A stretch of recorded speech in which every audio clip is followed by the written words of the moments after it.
अस्सलाम वालेकुम, this is Waqas Nawaz.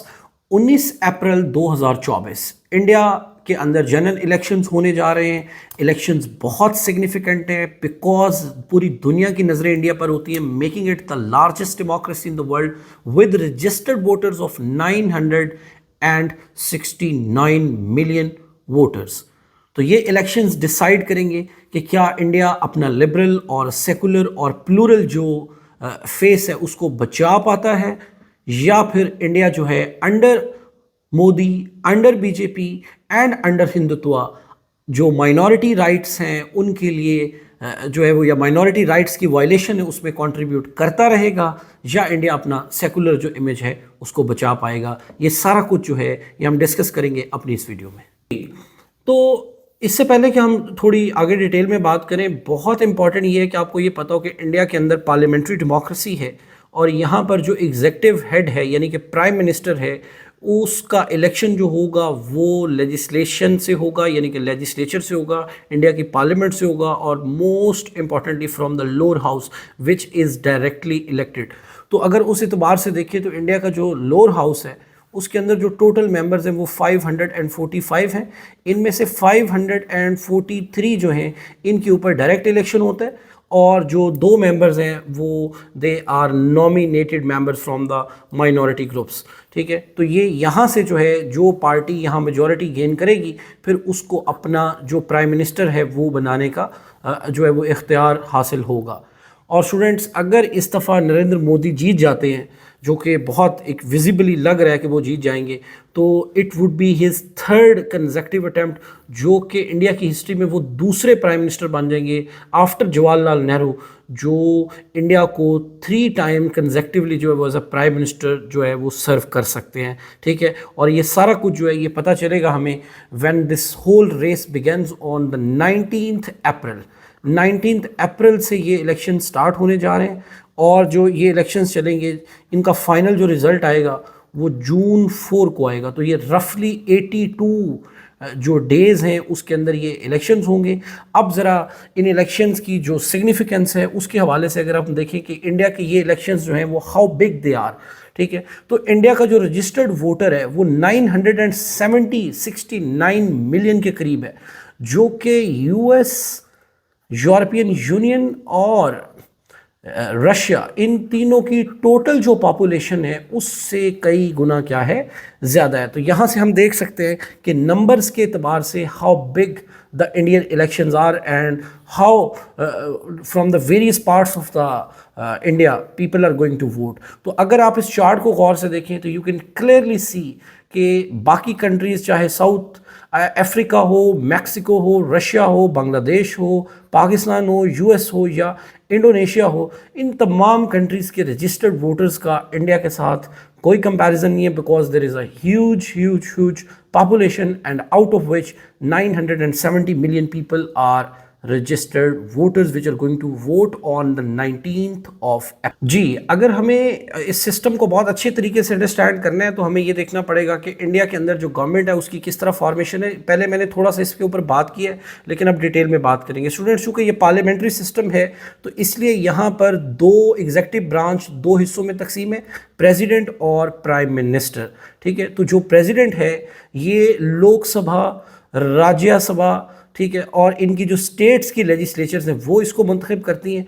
Meanwhile जो इनकी पार्लियामेंट है वो बाई कैमरल है। अपर हाउस जो है वो काउंसिल ऑफ स्टेट्स या राज्यसभा, और लोअर हाउस जो है, ठीक है, वो लोकसभा, ठीक है, हाउस ऑफ द पीपल इसको कहते हैं। It is directly elected by the people. Total इसकी जो सीट्स हैं वो 545 है, और उसके अंदर जो 2 मेंबर्स हैं, ठीक है, वो एंग्लो इंडियन जो कम्युनिटी है वो डायरेक्टली नॉमिनेटेड होते हैं।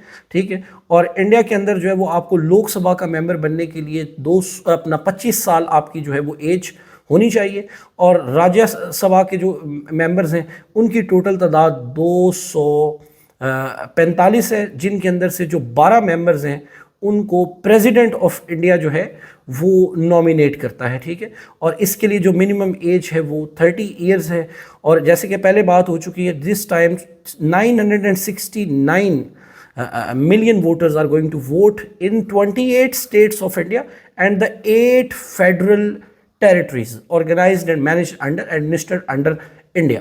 तो ये तमाम जो 969 मिलियन वोटर्स हैं, ठीक है, let's see how many of them vote, but a huge number is going to vote for these Lok Sabha elections, and then these Lok Sabha elections would determine कि either it is the BJP और BJP के against जो block है उसका नाम है India, led by the Congress, ठीक है। तो अगर हम पिछले इलेक्शंस की बात करें तो बीजेपी ने एब्सोल्युटली डिवेस्टेट कर दिया कांग्रेस को, because there was no comparison. Congress secured only 52-53 seats on the meanwhile the BJP targeted BJP secured 303। और इस दफ़ा जो मोदी साहब की फोरकास्ट है वो ये है कि बीजेपी विल सिक्योर 370 सीट्स, और with his alliance they will cross the margin of 400, which will give them a huge majority here in the Lok Sabha, which would help the Modi to become the third time prime minister, which only be decided of course on the 4th of June।